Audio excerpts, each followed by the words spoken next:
Parts of Texas now face the same threat of earthquakes as California. Human activity is getting a lot of the blame here, and CBS Austin's Betty Cross found out the state is scrambling to create a monitoring network to keep Texans safe.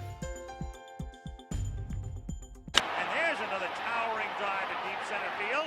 The Battle of the Bay. One mug. I was excited about it. And countless memories. Yeah. Are all Dr. Daryl Park has left of the 1989 World Series. The Oakland A's fan was hoping to get tickets. Instead, a deadly earthquake All of a sudden, it hit. forced Game 3 to be called off. Windows were breaking, buildings were swaying, cars were actually hopping off the ground. Overpasses came down. It was total chaos. Not long after that California quake, It was a lot of destruction. Daryl made a sudden shift of his own. We were looking for places to live. He moved to Texas and wasn't expecting to feel the earth grumble again.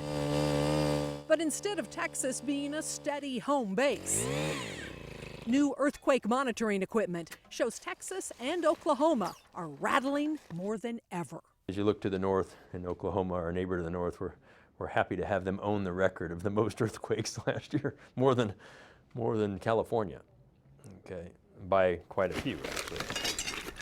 The state geologist of Texas says both Texas and Oklahoma are now trying to get out in front of the growing problem. You start to feel hundreds and hundreds of events and the public says, wait a minute, we didn't have these before.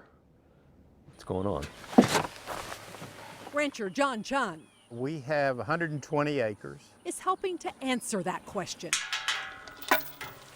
He just let TexNet install an earthquake monitoring station on his property near Hondo. I want to be part of the science. This is one of 22 new permanent monitoring stations being spread out across the state.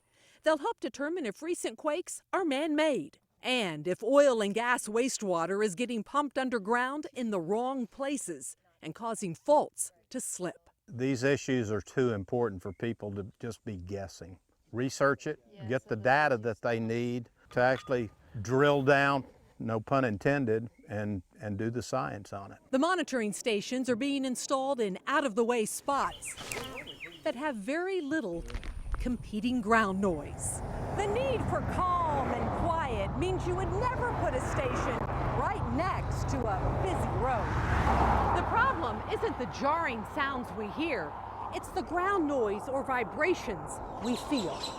These seismometers are so sensitive, even my footsteps, and certainly stomping, will register 105 miles away in Austin. That is real time in Hondo. The TexNet project manager is based in North Austin. Everything is working fine. I didn't tell him when we arrived in Hondo, but the earthquake monitoring equipment certainly did.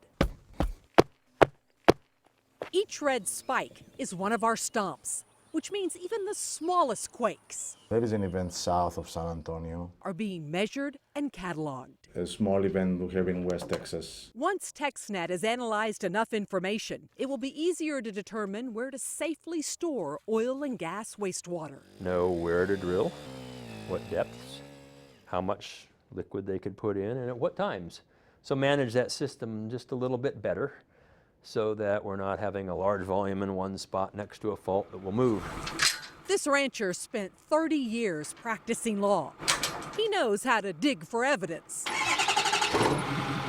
and wants to help Texas not just prepare for the worst, but try to prevent it. In Hondo, Betty Cross, CBS Austin News.